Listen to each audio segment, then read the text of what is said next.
Praise the lord. ప్రభువైన యేసుక్రీస్తు నామంలో మీకందరికీ కూడా శుభములు. ఈ రాత్రికాల ప్రార్థనలలో మనం పాల్గొంటున్నందుకు దేవునికి వందనములు. ప్రియమైన వారులారా, ఈరోజు మీకు సంతోషంగా గడిచిందని నమ్ముతున్నాను. ఎందుకంటే ఈరోజు పునరుత్థాన దినము. చక్కగా మీరు ఆరాధనలో గడిపి ఉంటారు కదా. అయితే ప్రతి ఒక్కరి జీవితంలో సమస్యలు ఉంటాయి, బాధలు ఎదురై ఉంటాయి. మీరు ఆశించినది జరగని సందర్భంలో మనకు ఒక విధమైన బాధ ఉండి ఉంటుంది. ఏదైనా విషయం మీ మనసుని కలవరపెడుతున్నట్లయితే ఈ రాత్రి నిద్రకు ముందు దేవుడు మనకు ఒక అందమైన వాగ్దానం చెప్తూ ఉన్నాడు. ఏంటంటే, నా కృప ఇంకా నీ మీద ఉంది, నా వాత్సల్యత నీ జీవితంలో అంతం కాలేదు. ఈరోజు ముగిసిపోతుంది, కానీ దేవుని కృప ముగిసిపోలేదు. ఈ రాత్రి మీ భారాలన్నీ దేవుని చేతుల్లో పెట్టి రేపటి ఉదయం ఆయన ఇవ్వబోయే నూతన కృపను కృప కొరకు విశ్వాసంతో ఎదురు చూద్దాం. రేపటి దినాన మనకు ఏం జరుగుతుందో తెలియని స్థితిలో మనం ఉండొచ్చు, కానీ విలాప వాక్యములు గ్రంథంలో మనకు బాధతో నిండిన పరిస్థితుల మధ్య వ్రాయబడినటువంటి ఆ గ్రంథం అది. ప్రవక్త అయిన ఇర్మియా తన యొక్క స్థితిలో, అంటే తానున్న ఆ సమాజంలో, తానున్న ఇశ్రాయేల్ దేశంలో, తానున్నటువంటి ఆ ప్రదేశంలో ఎంత నిరాశతో నిండిన పరిస్థితులలో ఉన్నాడో, ఆ స్థితిలో చుట్టూ నిరాశ కనిపించినప్పటికీ కూడా ఆ నిరాశ మధ్యనే ఇర్మియా దేవుని నమ్మకత్వాన్ని జ్ఞాపకం చేసుకుంటున్నాడు. మనము నిర్మూలం కాకున్నాము అని అతను అంటున్నాడు. ఎందుకంటే మన బలం వల్ల కాదు, మన తెలివి వల్ల కాదు, మన పరిస్థితులు అనుకూలంగా ఉన్నందువల్ల కాదు, కానీ యెహోవా కృప వల్లనే. ప్రియమైన వారులారా, ఒక్కసారి ఈరోజు గురించి ఆలోచించండి. ఈరోజు దేవుడు మిమ్మల్ని నడిపించాడు, మీకు కావలసిన బలాన్ని ఇచ్చాడు, ఎన్నో కనిపించని ప్రమాదాల నుంచి కాపాడి ఉండొచ్చు. కష్టాలు వచ్చినా వాటిని దాటే కృపను ఇచ్చాడు. అందుకే మనము ఈ రాత్రి దేవునికి చెప్పాలి, ప్రభువా, ఈ రోజు వరకు నన్ను నడిపించినందుకు నీకు స్తోత్రం. అనుదినము నూతనంగా మనకు వాత్సల్యం పుడుతుంది కదా. ఎవరికి? ఆయనకు, మన పట్ల ఆయనకు వాత్సల్యం పుడుతూ ఉన్నది. ఎంత కృపగలవాడు కదా దేవుడు. అందుకే మన పరిస్థితులు ఎన్ని ఉన్నా, ఎంత భయంకరంగా ఉన్నా, మనము కృంగిన స్థితిలో ఉన్నా కూడా మనం ఒకసారి మన పరిస్థితిని జ్ఞాపకం చేసుకుంటే, నాకు బలం ఉడిగిపోయింది, నాకు ఇంకా ఆశలు లేవు, నేను ఇంకా చాలా భయంకరమైన స్థితిలో ఉన్నాను అని కృంగిన స్థితిలో ఉన్నప్పుడు మనకు ఆశ పుట్టేది ఏంటంటే, దేవుడు కృపగలవాడు, ఆయన వాత్సల్యత ఎడతెగక నిలుస్తుంది. అందుకే మనం నిర్మూలం కాకుండా ఉన్నాము. ఇంకా అనుదినము ఆయనకు నూతనముగా మన పట్ల వాత్సల్యత పుట్టుచుంది. ఆయన ఎంతైనా నమ్మదగినవాడు కదా.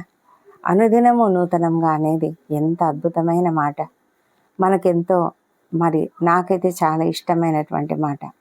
ఉదయం లేవగానే మనకు నూతనంగా ఆయన వాత్సల్యత గుర్తుకు రావాలి. ఆయనకు మన పట్ల నూతనంగా వాత్సల్య పుడుతుంది.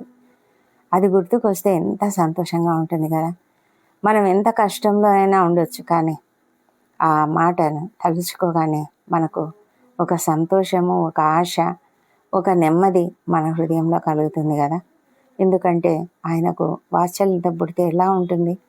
దేవుడు మన పట్ల వాత్సల్యత చూపిస్తే ఎంత అద్భుతంగా ఉంటుంది కదా. ఆ మాట మనం జ్ఞాపకం చేసుకుంటే చాలు, మనకు ఎంతో బలం వస్తుంది. 1000 ఏనుగుల బలం అంటారు కదా, ఆ విధంగా మనలో బలం వచ్చేస్తుంది. ఈరోజు మీరు ఓడిపోయి ఉండొచ్చు, కానీ రేపు నూతన కృప ఉంది. ఈరోజు మీరు కన్నీళ్లు పెట్టుకొని ఉండొచ్చు, కానీ రేపు నూతన ఆదరణ ఉంది. ఈరోజు ప్రార్థనకు సమాధానం కనిపించలేదేమో, రేపు దేవుడు ఏం చేయబోతున్నాడో మీకు తెలియదు. ఈరోజు ఒక తలుపు మూసుకుపోయిందని బాధపడుతూ ఉన్నావా? రేపు దేవుడు మరొక మార్గాన్ని సిద్ధం చేయగలడు. కాబట్టి ఈ రాత్రి మీ సమస్యలను పదే ఆలోచిస్తూ నిద్రపోవద్దు. దేవుని నమ్మకత్వాన్ని జ్ఞాపకం చేసుకుంటూ విశ్రాంతి తీసుకోండి. కీర్తనాకారుడు అంటాడు కదా, రాత్రి అంతయు నేను రోధించినా, రాత్రి అంతయు దుఃఖించినా కూడా ఉదయం లేస్తే నాకు సంతోషం కలుగుతుంది అని. అలాంటి గొప్ప నమ్మకము, విశ్వాసం మనం కలిగి ఉన్నట్లయితే మనం ఎంతైనా క్షేమంగా, ధైర్యంగా ఉండగలుగుతాం. దేవుని నమ్మకత్వం ఎంతో గొప్పది. మన పరిస్థితులు మారచ్చు, మనుషులు మారొచ్చు, మన ప్రణాళికలు మారొచ్చు, కానీ దేవుడు మారడు. ఆయన నిన్న నమ్మదగినవాడు, ఈరోజు నమ్మదగినవాడే, రేపు కూడా నమ్మదగినవాడే. అందుకే ఈ రాత్రి మీ హృదయంలో ఒక మాట గుర్తు పెట్టుకోండి.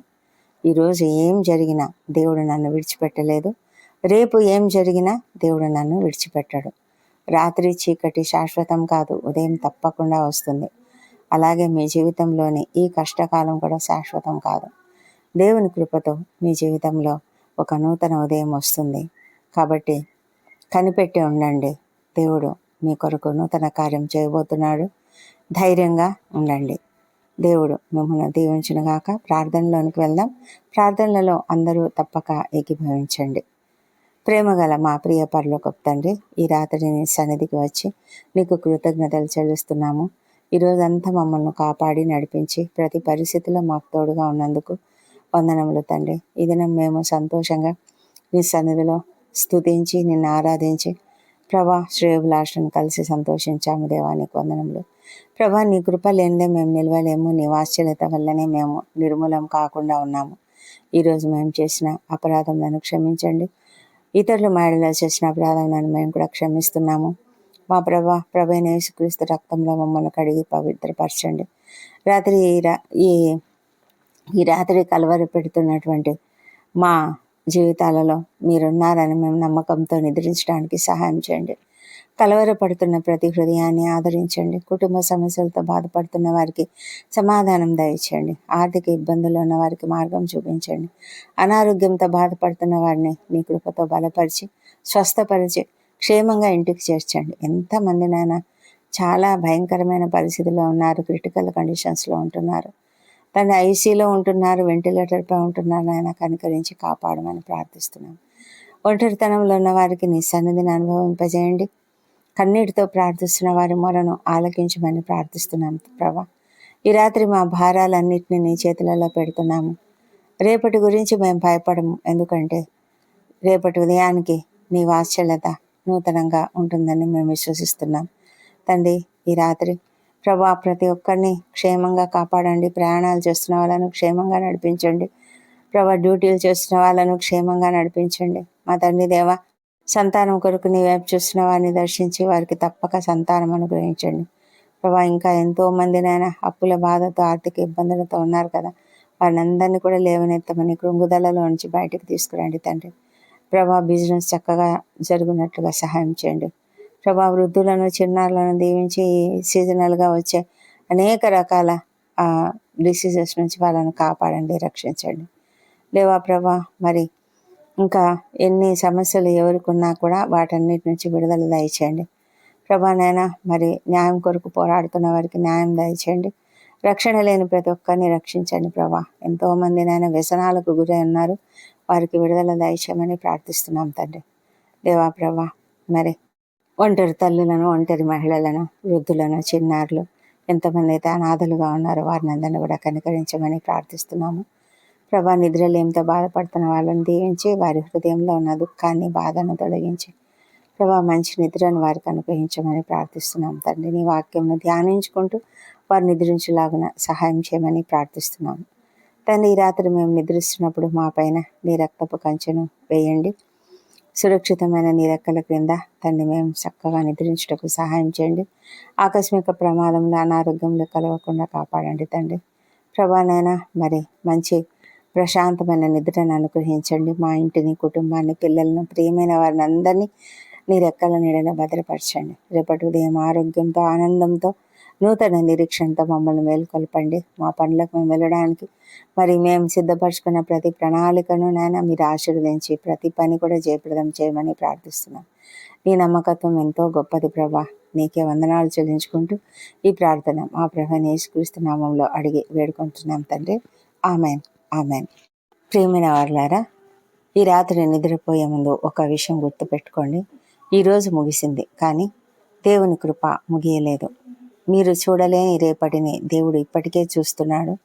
మీరు ఎదుర్కోలేను అని భయపడుతున్న మీ పరిస్థితిలో కూడా ఆయన మీకంటే ముందుగా వెళ్తున్నాడు.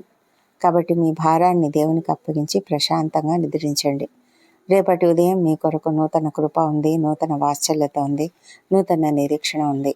ఈ వాక్యం మీ హృదయాన్ని తాకినట్లయితే కామెంట్స్లో ప్రభువా నీ నమ్మకత్వం గొప్పది అని విశ్వాసంతో రాయండి. ఈ సందేశం మరొకరికి ఆదరణ కలిగిస్తుంది అని అనిపిస్తే వారితో పంచుకోండి, లైక్ చేయండి. మరొక ఆశీర్వాదకరమైన దేవుని వాక్యంతో మళ్ళీ కలుసుకుందాం. అంతవరకు దేవుడు మనల్ని దీవించి రక్షించునుగాక. ఆమెన్.